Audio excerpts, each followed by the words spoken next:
مولانا صاحب دوسرا سوال جو ہمارے ایک ساتھی کی طرف سے آیا ہے وہ یہ پوچھتے ہیں کہ مولانا صاحب میں آپ سے طلاق کے صریح اور کنایہ الفاظ کے بارے میں پوچھنا چاہتا ہوں۔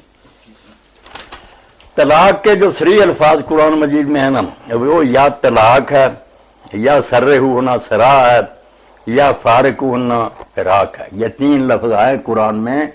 جدا ہو جانا، سرا چھوڑ دینا، طلاق جو ہے نا وہ آزاد کر دینا، یہ صریح الفاظ ہیں۔ جیسے کہ ابن حزم باقی سارے الفاظ جو نا چلی جا، دفع ہو جا، میں رکھنا نہیں چاہتا،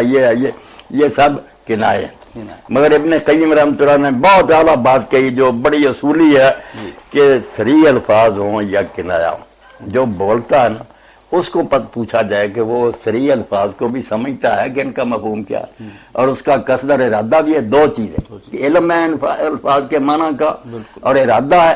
دو چیزیں پائی جائیں گی، صریح ہو یا کنایا، پھر طلاق ہوگی۔ اگر وہ سمجھتا ہی نہیں بیچارہ کہ ان لفظوں سے کیا ہو جائے گا، یا اس کا ارادہ نہیں، بس اس نے ویسے ہی غصے ناراضگی میں کہا، تو ایسی کوئی بات نہیں، طلاق ہوگی۔ جو ابن عباس رضی اللہ عنہ کہتے ہیں انما الطلاق عن الوطر، طلاق وہ شمار ہوگی جو کسی مقصد کے تحت ہو، کہ جھگڑے لڑائیاں تھی، سب لوگ سمجھتے یار انجام یہی ہونا تھا، اور اگر کوئی اتفاقی طور پر جوش میں آیا کہہ دیا، بعد میں اسی وقت رونا شروع کر دیا، تو ایسی طلاقیں نہیں مؤثر ہونی چاہیے۔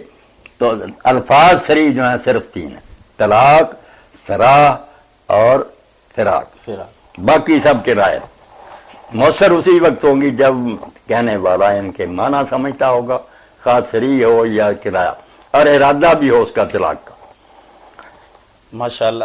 مولانا دوسرا بعض روایتیں ضعیف اس قسم کی آئے نا کہ تین باتوں میں حضر بھی جد ہے اور جد بھی حضر ہے، ہنسی مذاق میں، مگر یہ اتنی قوی نہیں کہ ان پر نا لوگوں کے گھر اجاڑے جائیں، کمزور روایتیں۔